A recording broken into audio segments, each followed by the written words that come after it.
Hey guys, welcome to another episode of the Brand Builder Show. And today we're going to be talking about selling through Europe. There's so much opportunity in Europe, so many hungry buyers ready to buy your products.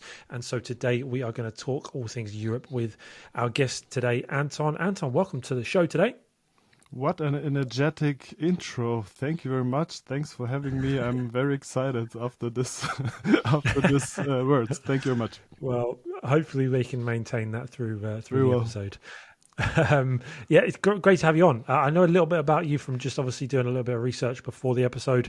We were introduced by a good friend, but I'm excited to hear more about you, what you do, and your expertise, particularly in the area of selling in Europe. I know a lot of our listeners will be based in Europe and want the idea of selling in multiple marketplaces is something we're big believers in at Brand Builder University. So before we dive into all of the specifics of that, why don't you give us a bit of background info on yourself, your origin story, how you kind of got into the world of e-commerce, and catch us up to where you're at today. I would love to. Thank you very much. So my name is Anton Hermann. I'm German, or I'm at least here in Germany since 27 years. I'm born in the Soviet Union, came here with my parents as original Germans living there, moved here to be like Russian Germans in here, so everywhere a foreigner.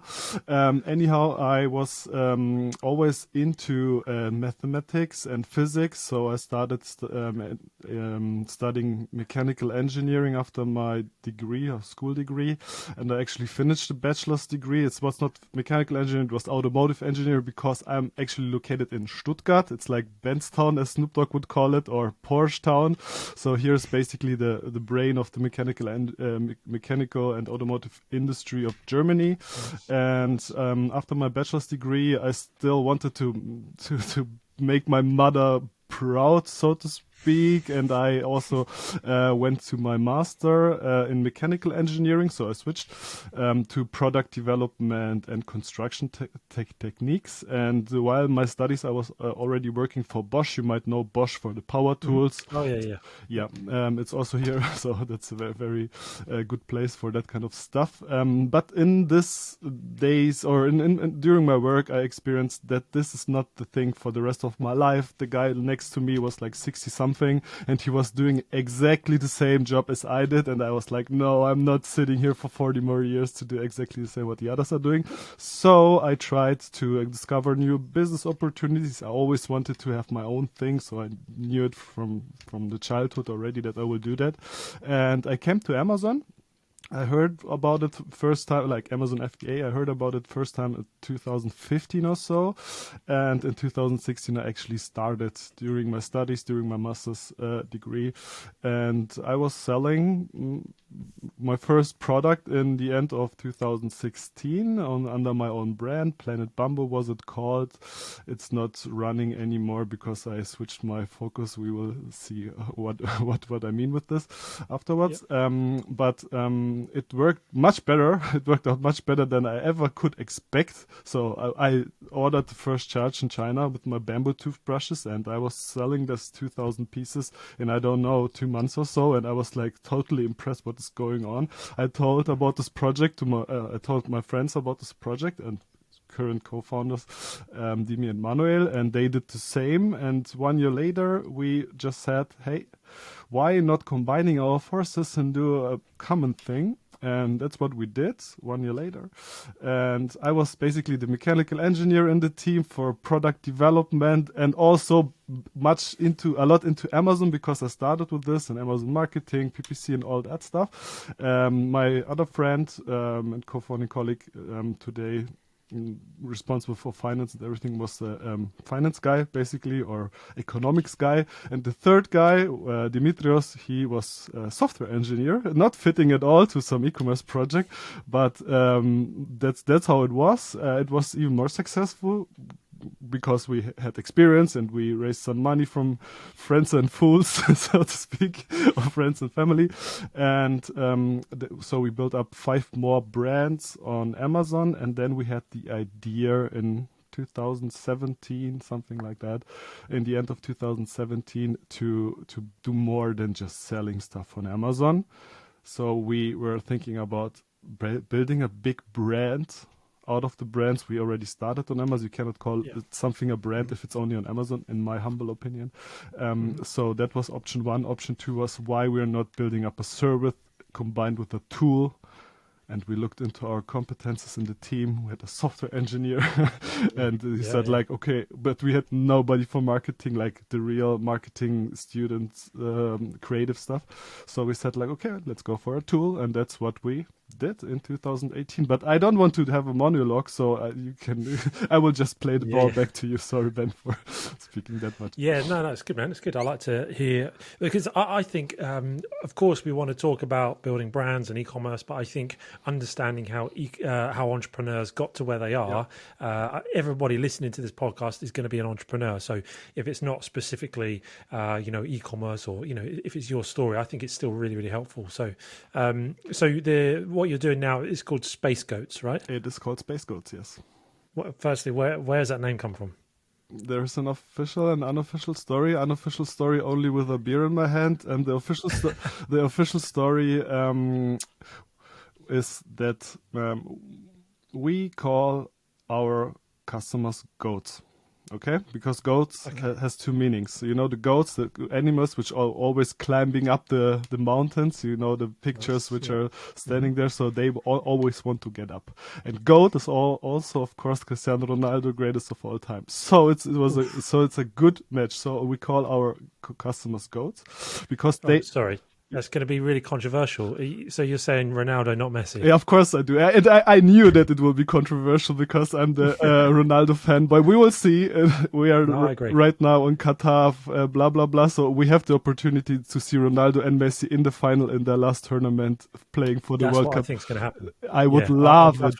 I would love it. I would just love it. And then we will see who's the god. Anyhow, so we, our customers are the guys which always want to climb up, and we give them the space to do so, and together we are the Space Goat. That's so good. Absolutely love it. Maybe one day we'll get that beer in your hand and find out the unofficial story. Sure. Sounds good.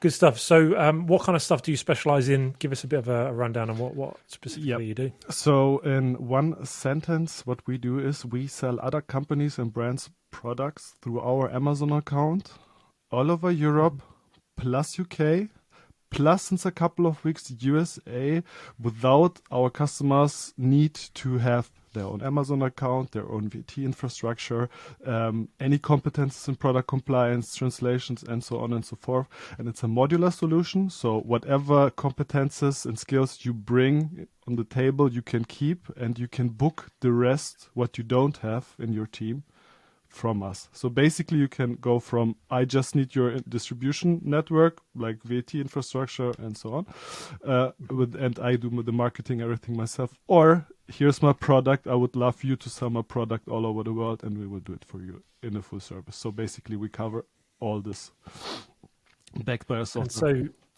would it be different to the whole, like you're obviously more than just, I don't mean to sound disrespectful, but it's more than just wholesaling from these clients. That is more than just wholesaling. We provide so we can lease our distribution infrastructure, our Amazon account, our compliance infrastructure, all this registrations and so on and so forth to our customers, and they could run their business themselves, just leasing this infrastructure and now comes the clue, by using our software to run the business. So of course we cannot give everybody access to our Amazon account, data protection, GDPR, whatever. So we built a platform where they can log in, see their sales, can run their PPC campaigns, can edit their PPC campaigns, upload products, book other services, and so on. So it's not exclusive wholesale, nothing like that. Yeah, it sounds far more complicated. Yeah, unfortunately, So you're running this through one Amazon account? Yes, and through two. In USA we have a second one, so two Amazon accounts. That's like, that would give me some sleepless nights. No, it's okay. It's okay. The bigger your account is, then lower the probability that something goes wrong. And as we have the control about the, I would say, critical stuff like customer communication and product compliance, like the main issues to get an account blocked, we have the control about what is going on over there, and we are pretty strict. On the other hand, we are paying tons of money to Amazon for a super good you know the Amazon 360 program, where we have like a personal consultant, where you have like an escalation hotline if something goes wrong, and so on and so forth. Yeah. So it's then bigger the company is, the lower the risk, and the more you take care of your stuff, then lower the risk. So nice. So far, no second our Amazon account was in danger at all. Are you able to share about the volume that's going through those accounts? Yes. So last year we made like 20 million on this account. So eight figures, and we are doing this officially since 2019. So I guess nice. Yeah. And so let's talk about Europe then. How much of this is going through Europe? Almost everything. We just started with USA with one test customer, so just forget this revenues in the USA. Almost all the revenue is in Europe. Yeah. So there was, a few different trains of thought. Some people think that, the golden days of selling into Europe on Amazon are over. Would you disagree with that? Obviously, you're getting lots of revenue from there. If someone's just starting out now, is Europe still a viable option for them? Europe is still a viable option if you have a good supply chain and if you have good purchasing prices. So the competition is, of course, bigger than it was years ago, but the market itself is also bigger. So Amazon is still growing in Europe, and there are different. Europe is not, for the Americans here, Europe is not one country. It would be nice if we would have the United States of Europe, but we don't have. So we have Germany as, I would say, the bull country. It's like the biggest in Europe beside UK, of course. It's still bigger than UK, but not too much. But we have also the other European marketplaces like France, Italy, Spain, Netherlands, Poland, Sweden, and since a couple of months also Belgium. So Amazon is coming up with new marketplaces, new marketplace opportunities, investing heavily in growing that marketplaces and getting rid of their competitors. And that's where we can benefit from the marketing and power of the brand of Amazon. So I think you can do stuff, but it's tougher than it was in the past. So this typical, I'm like my bamboo toothbrush example. I just order OEM stuff from China and put my brand on it, and that's it. I think that's not very sustainable. But if you come up with new product ideas, develop your own ODM, you develop your own products with good margins, maybe higher price products, then you're still good to go also in Europe. Of those marketplaces, obviously a lot of people are familiar with Germany, Spain, Italy, France. Yep. You mentioned obviously some newer ones, Netherlands, Belgium, Sweden.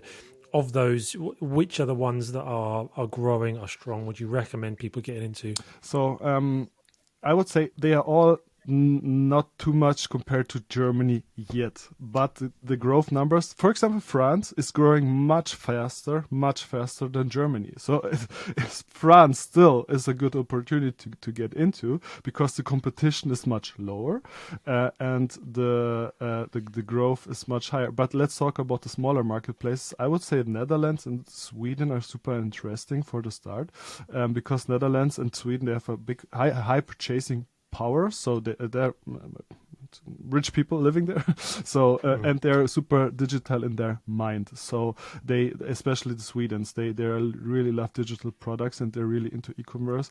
And the growth there is pretty strong. But still, of course, you cannot compare this revenues with Germany yet. But if we invest in the sustainable business, we should keep that in mind, I think. is there still much of a first mover advantage? Because I know when I started selling in particularly Germany, it was back in the days when there was no review sharing. So if you got to that market earlier and you built up a review Yep. moat, you had the early mover advantage. But now, since there are review sharing, is there still much of an early mover advantage? You have this is a big advantage in my opinion, because you can scale to what you said, like the review sharing, because you were generating reviews on your home marketplace, and they were displayed on the other marketplaces as well. So I think it's more an advantage, the review sharing. But about the first mover advantage, you're building rankings, right, on specific keywords, and this rankings, then longer the history is, then longer you perform well on that keywords, then stronger you are set on this specific places. So the first mover advantage might be less than it was back in the days, but still, because of these rankings, you can have this advantage from So you got my point, I think. Okay. Sure. Yeah, no, that's good. And in terms of ranking for keywords, launching products, similar to the US, the UK, it's just about volume on specific keywords, and then you're going to position well. Exactly. That's the same. That's the same same setup, the same functionality. But right now we are starting in USA. And it's so much more expensive to launch a product there. It's insane how much products you need, how many reviews you need to generate, how much you have to spend for PPC. You cannot compare it at all with launching a product in Spain or France, or not. Let's not even talk about the smaller marketplaces. So The relaunch of the EFN program, has that helped people get into Europe at all? I think yes. You mean the relaunch of the between UK and Yeah. Of course, it helped from the technical perspective. It is nice. It's not good for all, or it does not work for all products, because the thresholds for the customs and 135 pounds or something like that. But still, it helps. But what a big issue is, what Amazon does not tell you, because we have to take compliance serious as Space Ghost, because it's our account, and that's why we are into that compliance thing. Amazon does not tell you that you have new compliance requirements, and it's not like pushing a button and EFN is going on. You need more to cover before you can actually do that. So perfect segue into compliance stuff.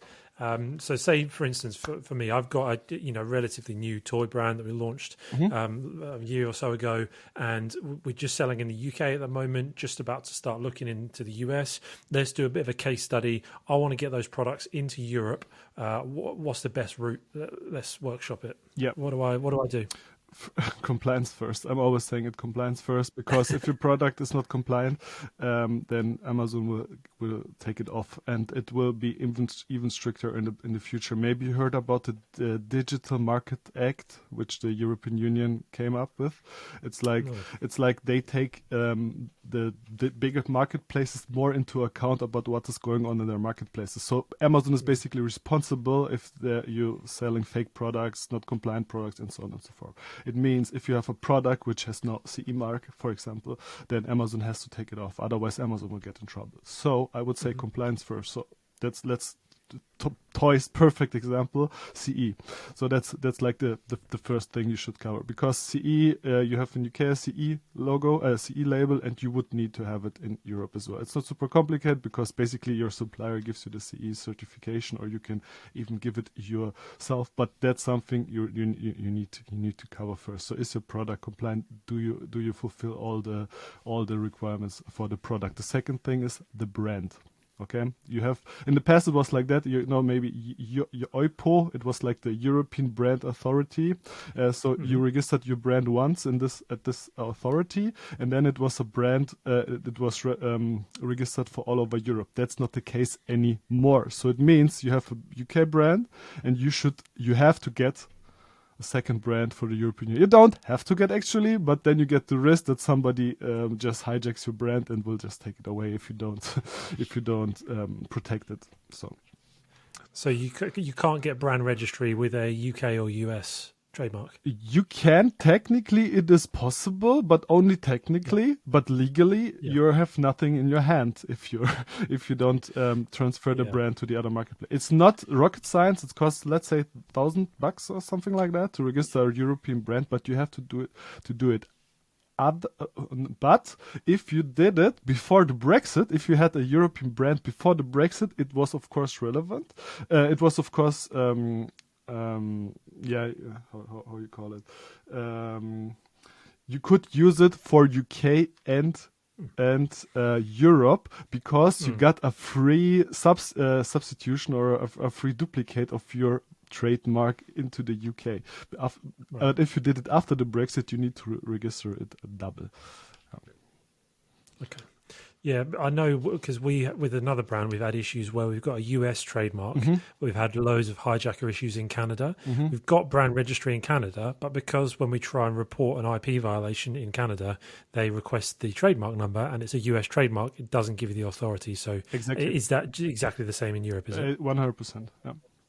You can use, that's the funny part, you can use the features like A plus and brands, but if something happens, then you don't have anything in your hand to protect yourself. Yeah. Do you use transparency for similar reasons or no? We are about to do it for one customer, but we did not try it out yet because it's not the cost of 5 cents, 6 cents per product. What is the problem? But the supply chain complication. Yeah. Do you use it for your brand? Yeah, we have just started to the last few months. Yeah, and you have to get a willing supplier because they have to individually label each unit. Yeah. And there's no getting around it because each code is unique. Exactly. So yeah, the cost isn't much because they do promotions as well. You can almost get it for free, other than the printing the labels because they do certain promotions and that kind of thing. So it's very minimal cost. It's just like you say, the logistical challenge. But for us, because that Canada issue and Canadian trademarks, there's like a 3-year wait at the moment. It's just ridiculous. And we were having major issues in Canada. So it was worth it and it's been good. And I would recommend it in certain instances. But if you just want extra protection, if you're just selling in one marketplace and you have a trademark, you don't need it. But still it helps. Yeah, for sure. Cool. All right. So then product compliance, trademark, anything else to be aware of? Yes. One more thing also in the compliance field. I would say, because I have it here, I don't want to show the brand, but I have some I have some batteries here. I just ordered them from Amazon, just for my personal usage, and they are not compliant. So to make it compliant, I have a value presentation only about the common pitfalls, how you can screw it up, so to speak. And I think you should really get into this labeling part and into the responsible person's address part. You might know this. It's not the same as importer of record, but you have it in UK. I know it because we are also selling in UK, and we have the same in Europe. The rule is, and many do not know it at all. If you're selling a product in the European Union, then you need some company liable for the product on the product itself, if it's possible, or on the packaging, which is liable for this product sitting in this European Union. So as a UK company, you're not even able to do it 100% legally because you're sitting in UK, and UK is not part of the European Union anymore. And therefore you need a partner or set up an entity in Europe. If you do so, go to the Netherlands. They are cool. They are the capitalists in Europe, in continental Europe. But that's something many people do not know. And one little hint here, because there are people like at least in Germany, I know it for sure. There are people out there which you can hire, which will block your competitors if they don't do it right. Okay, so you have 10 competitors. You hire the guy. I don't like this business model at all, but I know they're existing. And they will just order all the 10 products and see everything, check the labeling is here, everything fine. If something is not fine, they have a direct connection to Amazon. They will just block all your listings. So if you do it right. And one hint about this, like I didn't know it myself before I was creating this presentation. You have to print this address. It's super nerdy, but you have to print this address on the product itself if it's possible. Not on the packaging. Like I would say 90% of the sellers which know the rule or which know the law, they think then it needs to be on the packaging. No, it needs to be on the product itself if it's possible. And now comes the funny part. If you say it's not possible to print on the packaging and one competitor comes and proves that it is possible because he has it on his product, then then your product is not compliant anymore because it's proven that it's possible to print this address on the product itself, and then he can just block your listing. And that's why I'm talking so much about product compliance, because it's such a huge field and you can make so many mistakes about this one. Yeah, because that was going to be my question, is how do you determine what is and isn't possible? Yeah, so you can just go for it, okay? But if somebody else proves the opposite, then you're wrong. That's the point. So it's just about who is doing what, and it depends also on the category. I think if you have like the Red Sea categories or the Blue Sea categories, where you have like, for example, supplements. For supplements, if you're selling supplements in Europe or anywhere, I think, then everything must be 150% correct, because they are fighting against each other as crazy. And so that's something what is important. And also connected to product compliance, I would say the product labeling in different languages is also important. In the past, we did not care, or nobody cared too much, but with the new Digital Market Act, you need to have the relevant product information in every language of the target country, not the marketplace country. If you are exporting to, I don't know, Hungary, then you would need to have the description which describes the product in Hungarian. So you need to translate all the relevant information in all the different languages, but you can also make a paper and put it into the packaging to cover this one. But please be aware of it, because many ask me, who will find it out? Your competitors will find it out at some point. If you're big enough and you have some attention from your competitors, they will find it out. Not Amazon is searching for you. The competitors are searching for you, and then they will blame you in front of Amazon. So that's also connected. So proper packaging translation. And then I could talk like 1 hour more about compliance, maybe 2. So I would say like product compliance, super important. Let's make a check mark over here. Let's go to the funny part, or to the exciting part, the marketing. So translations. You have a UK. We are talking about UK company which want to expand to Europe, right?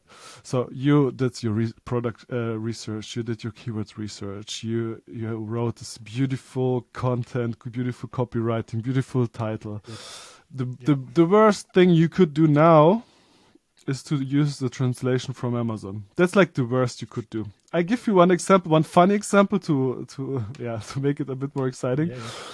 In German, we have the organic label. You know the organic label of organic products? It's called bio in German. Biologisch. It's like biological. That's the word for it in German. I have one customer, he had a product, it was not biological. He said like organic. Organic is it's not like trademark secured or something like that. It's just a word, because it comes from organic materials, whatever.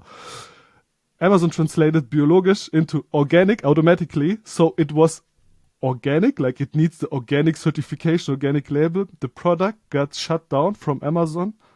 And now comes the bad news forever. We never were able to unlock the product anymore because of one stupid translation, automatic translation from Amazon. It's an edge case. I'm not talking. It was just to tell a story what could go wrong, but to get back to the reality. Please don't use automatic translations. Please don't use translators which are not familiar with Amazon search engine optimization.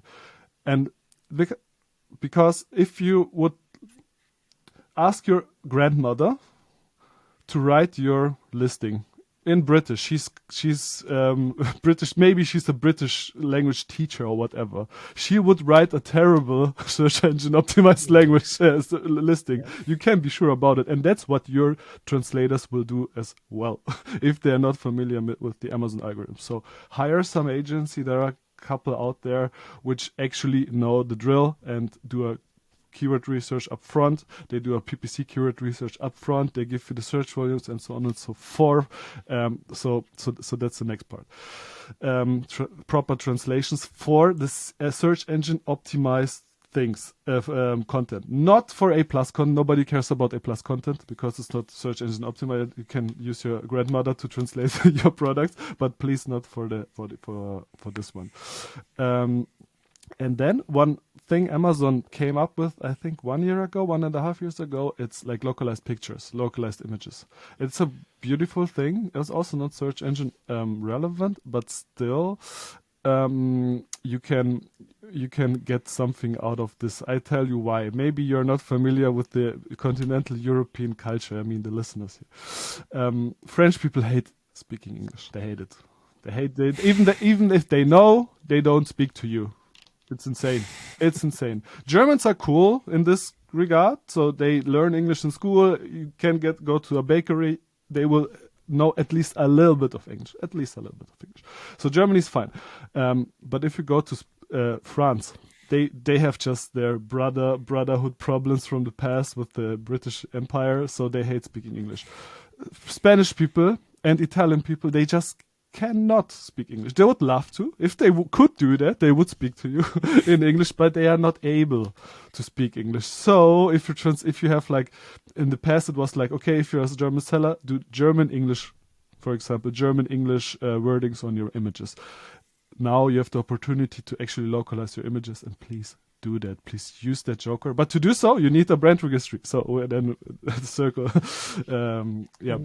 And how does that work? Because I remember when I first started selling in Europe, and I got all of my listings my images translated, graphically designed them, had it all in Italian. I remember uploaded the images, and then I went back to check my UK listing, and it's changed all my UK ones into Italian. You are 100% right. That was the case in the past. Now Amazon, I'm looking it up for the proper language. Now Amazon has a feature especially for this one. So if you go on the catalog or on the stock management, there you have like one feature. It's called something like localized pictures. So there is a feature in the Seller Central where you can upload images per country. It was not possible in the past. What you explained, that always happened. It was so annoying. There was also a hack around it, that you have a different parents in every country, and you just give the parents the pictures, and then the child in the different countries will display these pictures. But then your PPC was not running properly. So now they fixed that. There is a specific feature where you can change the content of the different countries. Good. Yeah. Good. Okay. And you've given us quite a comprehensive sort of rundown there. I feel like we've learned lots about selling on in Europe. Is there anything else, like, is it worth mentioning, like the OPR, the packaging? It's a bit of a pain, that one as well. But... Yeah, I didn't want to talk too much about pro compliance, but that's also, of course, that's also something. It's a part of the Digital Markets Act, or at least what came before. Amazon is preparing for it already. So what they did in Germany and in France already in June this year, June 22, you needed to upload your packaging registration number to the Seller Central. Otherwise, all your listings in these countries would be like suppressed. So you need this number for the different marketplaces, and not every marketplace actually has that issue. For example, in Netherlands, they don't care if you're selling less than X, so there's a huge quantity you can sell for free. Basically, UK, I think, as well. But Germany, you need to have it from the first sale, and we have central register where everybody can look up the brand if it has it.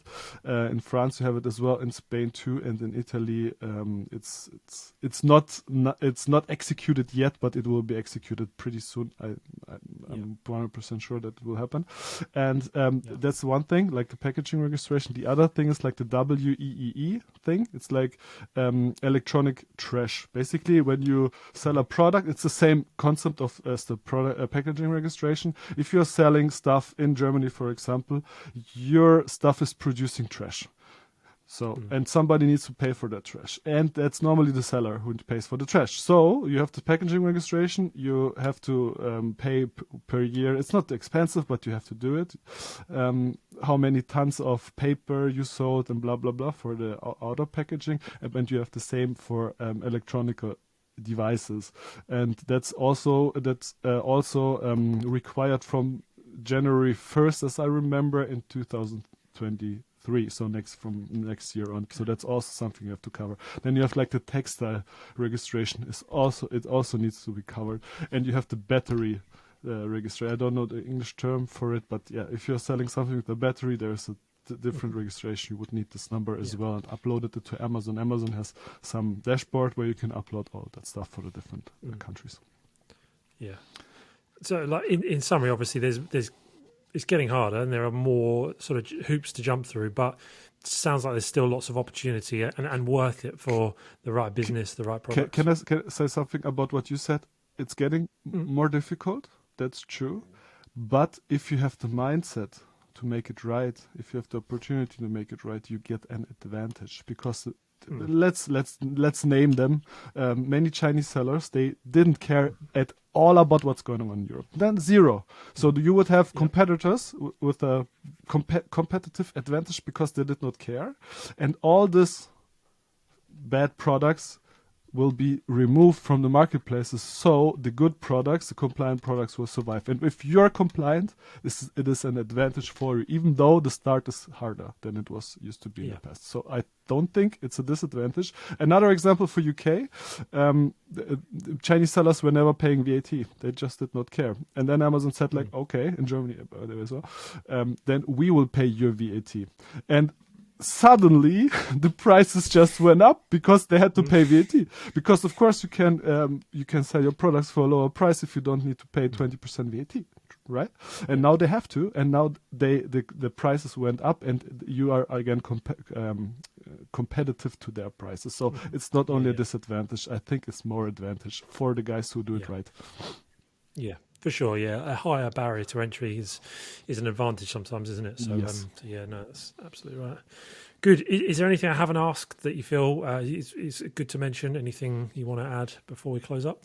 I think we covered most of it. We could talk about it for more time, but I think the most stuff we covered. Yeah. Good. Yeah, I feel like it's a really good overview. I've learned lots. I feel like anybody listening that wants to sell in Europe is going to be, certainly well informed. As you say, we couldn't necessarily cover every topic in, full detail because it's a massive, massive topic. But it's, I think, giving everyone the headlines of what they need to go away and really research.